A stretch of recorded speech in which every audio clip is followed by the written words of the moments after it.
Hello and welcome to my channel. My name's Lucy. I hope you're having a lovely day so far. So summer season is approaching us, spring summer holiday season is coming. So this video is going to be weighing up whether you should visit Stockholm or Copenhagen. If you're on the fence and you really want to visit a Scandinavian country and you're kind of between the two and you're not able to visit both. So I've got some prompts written down on the back of an envelope because I could not find a notebook, but it's just to keep me on topic because otherwise I'll just yap. So we're trying to stay on topic today. I've been to both Stockholm and Copenhagen. I went in 2024, so for Stockholm I went from the 1st to the 5th of March. Then Copenhagen, I want to say in end of April, I believe, either mid-April or end of April, one or the other. I don't have the booking reference on my phone. My friends booked it, so it's around that time. In terms of the weather, because I went in two different times of the year, I wouldn't really say it's a fair comparison. I'd say they are meant to be similar temperatures. So because I went from the 1st to the 5th of March to Stockholm, it was really cold, I'm not gonna lie. It was a really good trip, but it was quite cold, whereas I went further into April in Copenhagen, so it's a lot warmer. So just something to bear in mind when I'm going through this, and I'm really trying to kind of like keep a level head.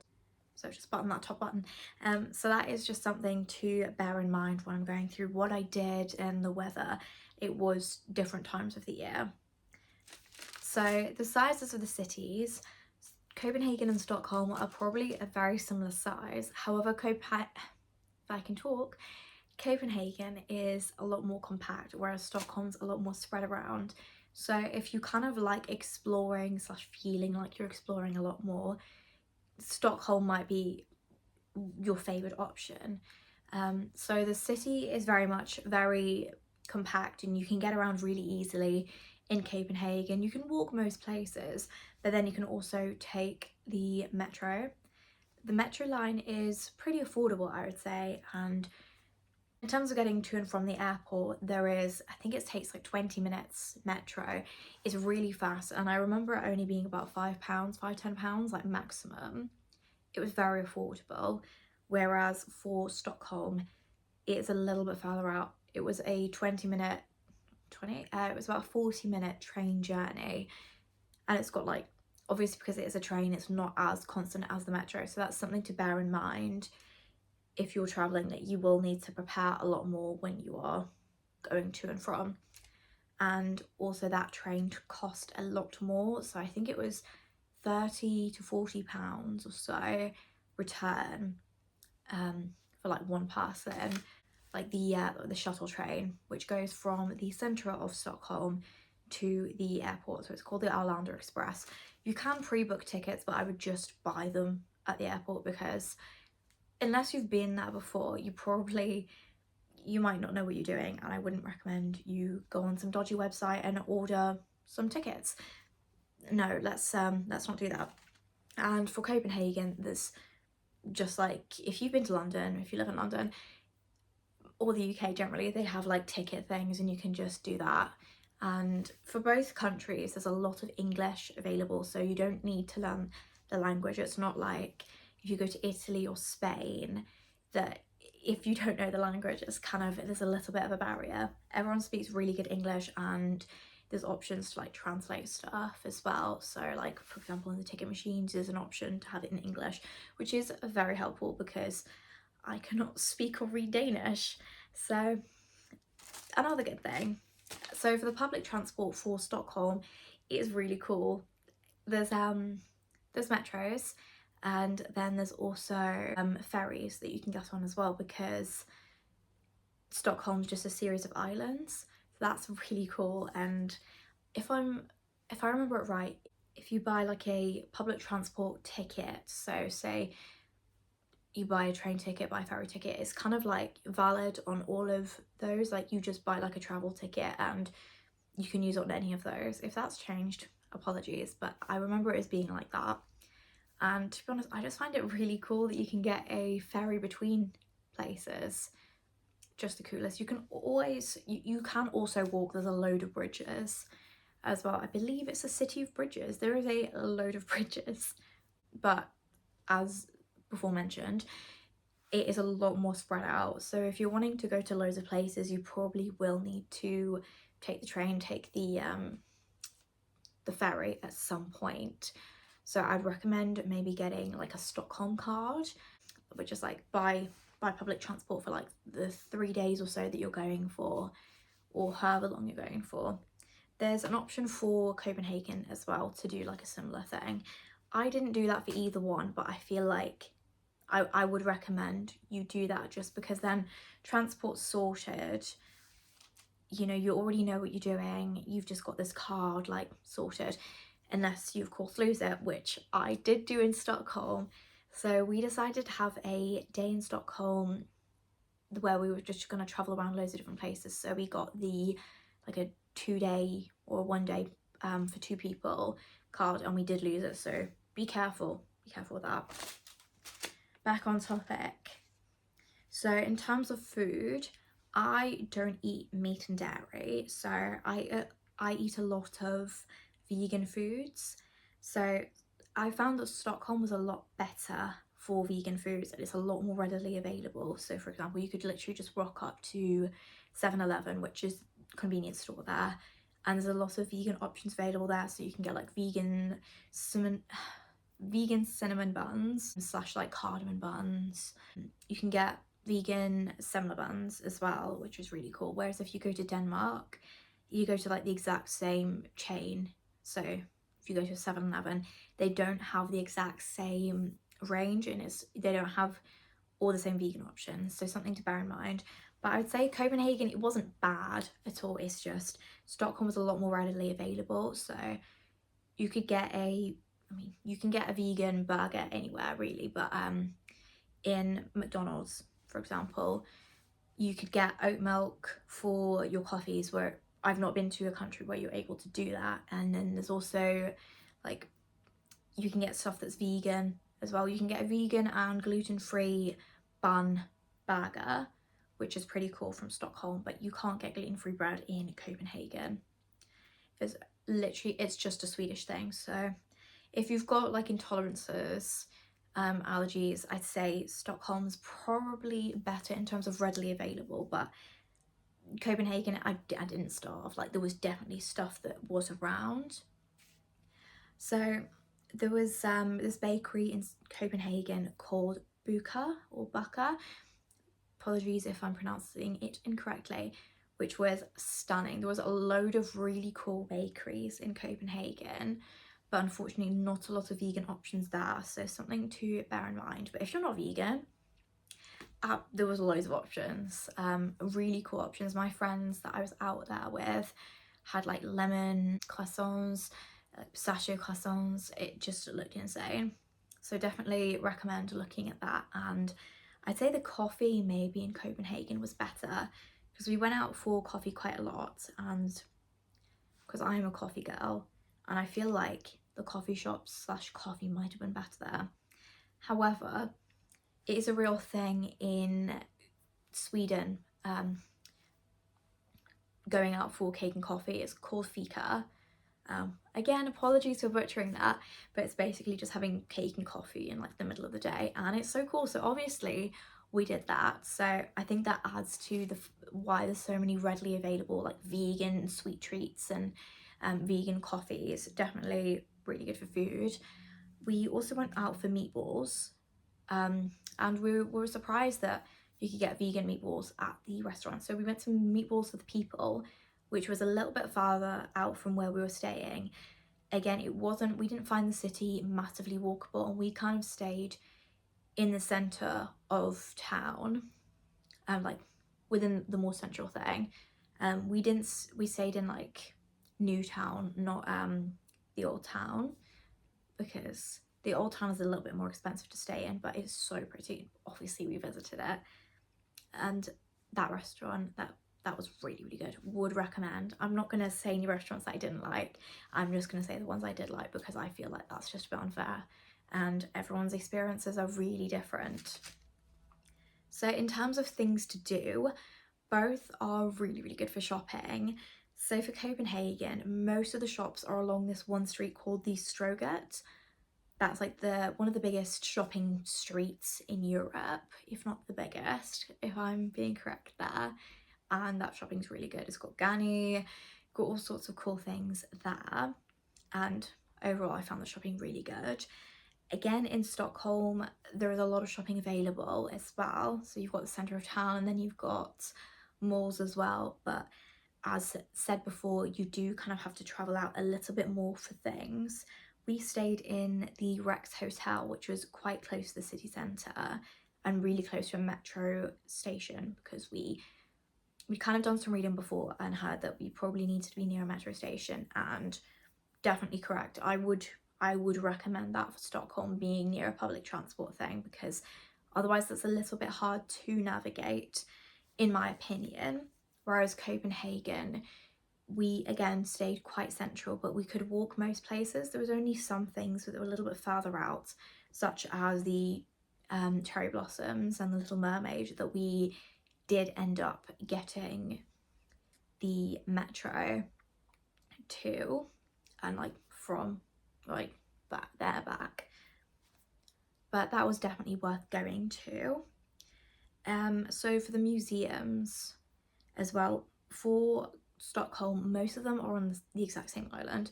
That is like kind of dubbed the museum island. So you've got the ABBA Museum, which is really good. I enjoyed that museum. Then you've got the Vasa Museum, I believe is there. That's an old ship. Pretty sure that's there. And there's like an open air museum as well that you kind of walk around. But again, if it's a little bit colder, that might not be ideal. But that's kind of like I think it's got like an old, I don't know how to explain it, but it's a really big like outdoors museum that you can just walk around, and that looks really cool. There's also like a fun fair there as well, but unfortunately we had gone while it wasn't open, so we didn't get to go.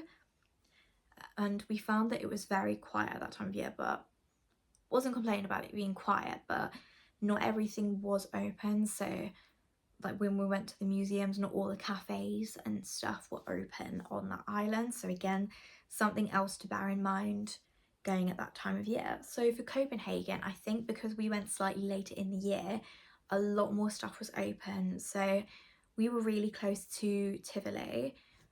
I would recommend going, however we did not end up going. I wish that we ended up going, but it's quite expensive to get in, and it's a theme park, and Disney, it's quite an old theme park. Actually, the Disneyland was based upon Tivoli, so if you visit it, you might see some kind of similarities there. There's also like a food market, like an indoor one, which is right next to it as well, which we did end up going to the food mart, but we unfortunately did not go to Tivoli. But if Rise is your thing, I would definitely say go. Not all of us liked rides, so we thought it's probably not worth us all to go, because not everyone's going to get their money's worth. Yeah, I personally like rides, but I was kind of like, I'm not really too fussed, because, you know, I've been to theme parks before, I've been to Disney. I'm not bothered, but it did look really, really nice, so that's your thing. Recommend. I suppose there may be things like that in Stockholm, but that's the big one in Copenhagen that was like super close. In terms of museums, they are a bit more spread out. So we went to the Copenhagen Museum, I want to say it. And I think we went to the library as well. And stuff's a little bit more spread out. Whereas like in Copenhagen, they're all basically on this island. And if they're not on this island, there's this other place where a lot of the art galleries are as well. So it's very easy. So it's similar to London, that a lot of them are really close, but whereas we had to kind of like walk to and from. But I definitely would recommend going to some of the museums. I think they have since changed what's free and what's not free, because I couldn't tell you what's free anymore, because I remember before we went, we thought that there was a specific one that was free, and then we ended up getting there and it wasn't free. and I think it just changed over for not being free, but we thought since we've already trekked, we might as well go. I think it was the Stockholm Art Gallery. I'm not too sure what it was called, but that was really, really good. Definitely worth a visit, but it did cost money.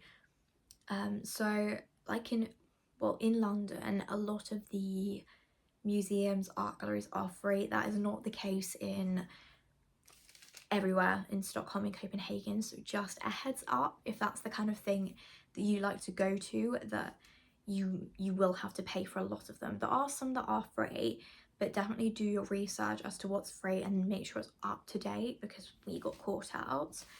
I'd say that the museum entries usually about 10 to 15 pounds or so, apart from Aber Museum, which was I think about 20 pounds or so. It's a bit more expensive, so something to bear in mind if you are budgeting for the trip.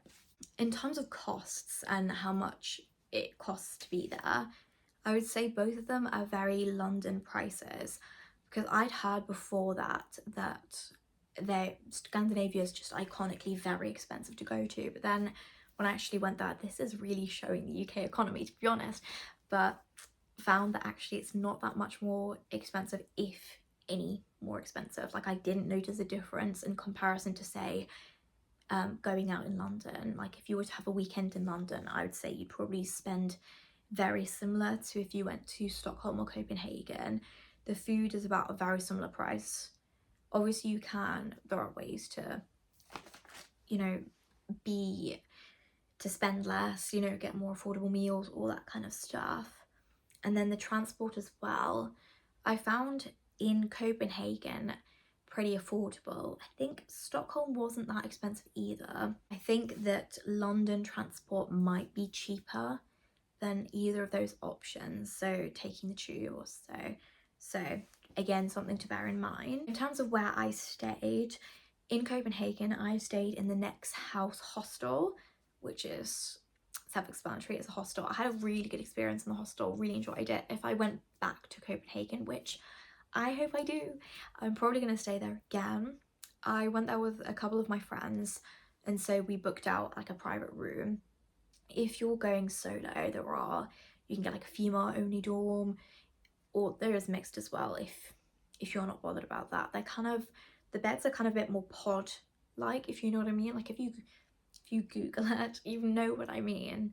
So it's a little bit weird, but I think it's a little bit nicer, especially if you're in a shared dorm, to have a little bit of a separation as well. And obviously there's lockers and stuff like that. And if you're going in a couple, I think there's a lot of like pod hotels sort of things in Copenhagen that I've seen, because I did have a look on booking.com as well, and they're pretty affordable as well, and you can get like a double bed, and it is really, really compact. But if you're looking at going on a budget, you can do that.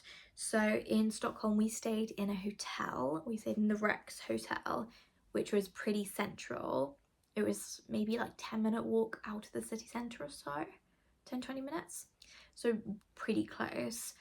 We got breakfast included, which was really, really good. I think that that's added to not spending too much there. The breakfast there, I found it really good, and it catered for everyone, to be honest. I think for the price of the hotel as well, like it was a buffet breakfast, and it was like a very Scandinavian breakfast, but it did have a lot of vegan options as well, which I really appreciated. What was my point? Again, because I stayed in a hostel versus a hotel, I can't really compare how much it costed, because it costed less to go and stay in a hostel, but that's to be expected. Whereas if we were to book out a single room for the both of us, like I went with me and my sister went to Stockholm, and we chose a hotel over a hostel because it was cheaper for us to get just a shared room with like our own bathroom and everything in a hotel than to book out a private room in a hostel. So that's what we did. But if you're traveling in a bigger group, obviously the cost is gonna go down, because you can stay in a hostel, and unless you're feeling bougie, in which case you're more than welcome to stay in a hotel, of course. But if you're trying to have it budget, you can do that, and you can book out, say, a 4-person room, a 6-people room, however many people, or like a 12 people room. I don't know how many friends you have, and obviously that'll make it a lot more affordable. In terms of my favourite, I'm gonna have to say probably Copenhagen, but I really did like Stockholm as well. I feel like I need to go back to really tell which one I liked more. But I think certainly because of the time of the year that I went to Copenhagen, it was a really, really nice time of year. So the cherry blossoms were out, it was pretty warm, it wasn't like boiling, but there was a lot of stuff open as well, and it was sunny. You know, it wasn't too hot for us to walk around in, but you know, we were able to do stuff, and it was sunny and it wasn't raining and cold, which is really good. We also went on a ferry, is that a ferry? No, sorry, a boat tour around Copenhagen, which I would really recommend if you go travel to a country. I'd recommend like a boat tour or something like that there if it has a river, because you can see a lot of the city. It's a very lazy girl hack, to be honest, but you can see a lot of the city not having to do a lot. You just get to sit in a boat, and then you can kind of scope out and be like, oh, okay, that's where the museums are. Okay, noted. I think we'll explore that maybe tomorrow or something like that. Or you'd be like, oh, since I've already seen that on this boat, or you know, we can cross that off the list, and it just helps you to make the most of the trip. And then also you can see a lot more without having to exert yourself, to be honest, which is always good. Like, you've got limited time. I like to be able to chill on a holiday.